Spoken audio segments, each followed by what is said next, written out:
Olá pessoal, vamos continuar aqui o estudo do Evangelho segundo o Espiritismo e estamos estudando uma coletânea de preces, sugestões de modelos de preces para cada situação, não que elas tenham que ser seguidas ao pé da letra, mas que busquemos o entendimento que está no modelo da prece e façamos conforme a nossa situação, conforme a nossa circunstância, adaptando o entendimento que está aqui para a nossa prece.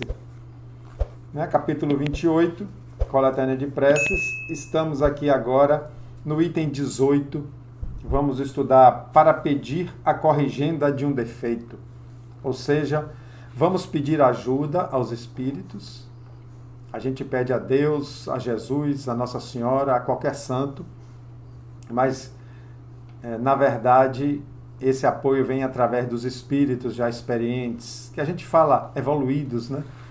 Então a gente vai pedir ajuda para corrigir algo que já está incomodando na nossa consciência. A nossa consciência de paz, de fraternidade, já está nos cobrando a correção dessa atitude, desse comportamento, desse vício, desse entendimento. Então, qualquer coisa que esteja atrapalhando a nossa virtude, que já esteja nos causando culpa e arrependimento ao se comportar daquela forma. Então, a gente vai pedir ajuda. Ele chama de corrigenda de um defeito. Vamos aqui para o prefácio. Os nossos maus instintos resultam da imperfeição do nosso próprio espírito e não da nossa organização física. A não ser assim, o homem se acharia isento de toda espécie de responsabilidade. Então já está dizendo aqui que os processos de comportamento da gente não está no corpo físico, mas sim no espírito. Não é a circunstância, não é a família onde reencarnamos, não é a situação, porque essa situação foi planejada para, na verdade, nos facilitar. E o que a gente age no mundo, os nossos sentimentos, as nossas atitudes, são aprendizados do Espírito. Nós somos o Espírito. É errado a gente falar, o meu Espírito. Não. Pode até falar o meu corpo nessa encarnação, mas o Espírito somos nós. Somos chamados de alma quando estamos na reencarnação. De nós depende a nossa melhoria, pois todo aquele que se acha no gozo de suas faculdades tem, com relação a todas as coisas, a liberdade de fazer ou de não fazer. Para praticar o bem, de nada mais precisa senão do querer. Então, o que é que precisa para praticar o bem? O querer praticar o bem. E esse querer, ele vem de uma consciência do entendimento das coisas. Uma consciência de que a dor que o outro sente, eu sinto, e a que eu sinto, todos podem sentir. Daí as experiências de várias reencarnações, para que a gente passe por várias situações e crie empatia com a situação do outro. Quando a gente erra demais em uma situação, quando a gente leva dor e sofrimento para uma pessoa, para uma sociedade, a gente reencarna sentindo aquela dor que estamos fazendo o outro sentir. É uma experiência, é uma lição de aprendizado. É uma lição. A gente passa pela experiência e a gente bota o nome de sofrimento, de dor. Na doutrina espírita a gente bota o nome de expiação, mas a verdade é que é uma lição para que a gente saia dela com mais entendimento daquilo. E aí, na hora de agir no mundo, inconscientemente, a gente pensa, não vou fazer isso com o outro. Eu sei que dói. Vamos aqui para a sugestão de prece. Deste-me, ó meu Deus, a inteligência necessária a distinguir o que é bem do que é mal. Ora, do momento em que reconheço que uma coisa é do mal, torno-me culpado se não me esforçar por lhe resistir. Então aqui já está a consciência. que eu acabei de falar, se eu já sei que aquilo é um mal, se eu já sei que aquilo leva a dor, se eu já sei que aquilo perturba a vida das pessoas, se eu faço, eu estou insistindo no erro e me torno culpado perante mim mesmo se eu não resistir àquilo.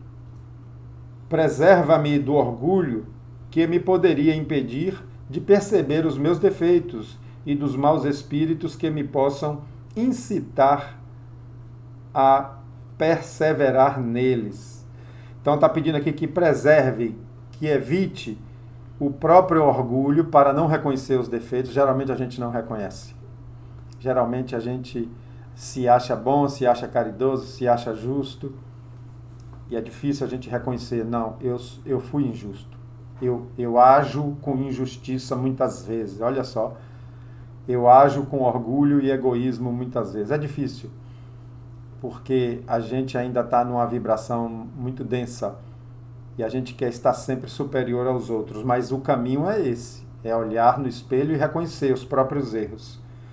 E pede também que preserve dos maus espíritos. Essa questão de mal ou bom espírito, a gente conversou no vídeo anterior e tem a explicação que eu botei na questão do livro dos espíritos, que mostra, na verdade, os espíritos que chegam até nós são atraídos por nós, então somos iguais. Se ele é mau, eu sou mau, porque a minha maldade atrai a maldade dele, a minha bondade atrai a bondade dele. Está aí a frequência, igual a frequência de rádio. Então não adianta apontar por outro, dizer, foi um mau espírito que me intuiu. Você atraiu ele, eu atraí ele. Então o processo de crescimento juntos aí nessa peleja. Entre as minhas imperfeições, reconheço que sou particularmente propenso a... Aí agora você vai falar na sua oração. Você vai reconhecer, nas minhas imperfeições, reconheço que sou particularmente propenso, quer dizer, tenho a tendência de fazer tal coisa. E aí você fala, se não resisto a esse pendor, a essa tendência, é porque contraí o hábito de a ele ceder. Se eu não percebo, é porque estou cedendo continuamente, rotineiramente estou cedendo a esse erro. Não me criaste culpado, pois que és justo, mas com igual aptidão para o bem e para o mal. Se tomei o mau caminho, foi por efeito do meu livre-arbítrio. Todavia, pela mesma razão que tive a liberdade de fazer o mal, tenho de fazer o bem, e, conseguintemente, de mudar o caminho.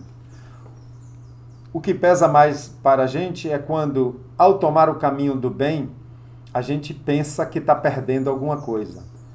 Eu posso, na hora de escolher o caminho do bem, aquele que Jesus propôs, de amor ao próximo, naquele momento eu posso estar perdendo dinheiro, eu posso estar perdendo visibilidade social, eu posso estar perdendo muita coisa, né? Posso estar perdendo um lugar na fila, posso estar perdendo uma vaga de emprego, para ser justo, para escolher o caminho do bem. E é nessa dificuldade de dar mais valor aos bens terrenos, né, que a gente geralmente toma o caminho do mal.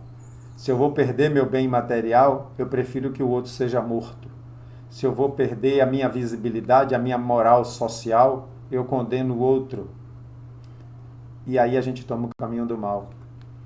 A gente tem que distinguir bem o que é de Deus e o que é da terra. Como Jesus disse, dai a César o que é de César e dai a Deus o que é de Deus. César significando a vida material. Meus atuais defeitos são os restos das imperfeições que conservei das minhas precedentes existências.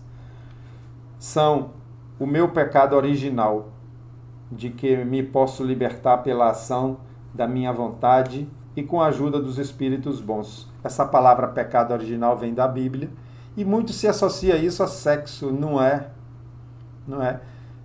Eu não uso essa expressão pecado original, mas se a gente traz algum processo de necessidade de crescimento, quando a gente chega, é justamente ainda a ignorância que temos. É essa, é a ignorância. É aquilo que eu ainda não aprendi.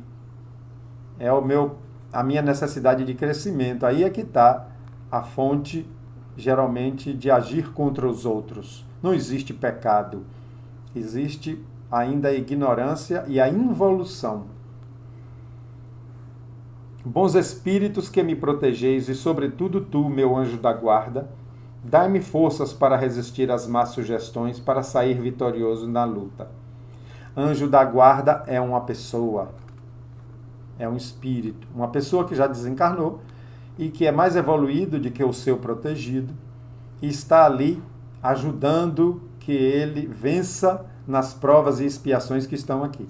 Todos nós temos esse espírito amigo, que pode ter sido um companheiro de jornada de vidas passadas e que assumiu esse papel de ser o anjo da guarda da gente. Os defeitos são barreiras que nos separam de Deus. E a cada um que eu suprima, será um passo dado na senda do progresso a que ele há de me aproximar. Então, a cada momento em que eu aperfeiçoo um comportamento, seja para cuidar de mim mesmo, seja para não ofender e nem causar violência ao outro, aos nossos irmãos, cada defeito desse, vamos chamar de defeito, não, de ignorância melhor, que eu venço, eu me aproximo mais de Deus, dessa vibração de paz e amor. O Senhor, em sua infinita misericórdia, houve por bem conceder-me a existência atual, para que servisse ao meu adiantamento. Bons espíritos, ajudai-me a aproveitá-la, para que eu não fique perdida, e para que, quando o Senhor aprouver me a retirar, eu dela saia melhor do que entrei. Aqui, para que não fique perdida, a reencarnação, né? Que eu saia dela, da reencarnação, melhor do que cheguei. Isso aqui é o importante. Então, aqui ficou esse modelo de prece para que a gente faça a construção da nossa situação, do nosso momento, e faça essa prece. Eu já fiz, atualmente eu não tenho feito, mas eu já fiz assim, de pegar, adaptar, colocar os nomes, colocar os meus processos e fazer uma prece para mim. Já sugeri aos outros também. Já preparei uma prece assim para um colega de trabalho, adaptada daqui, dessas sugestões do Evangelho segundo o Espiritismo, e o resultado é maravilhoso quando a gente bota realmente sentimentos. Então, vamos ficar por aqui hoje, e que Jesus abençoe nossos lares, nossas famílias. Até o próximo Evangelho.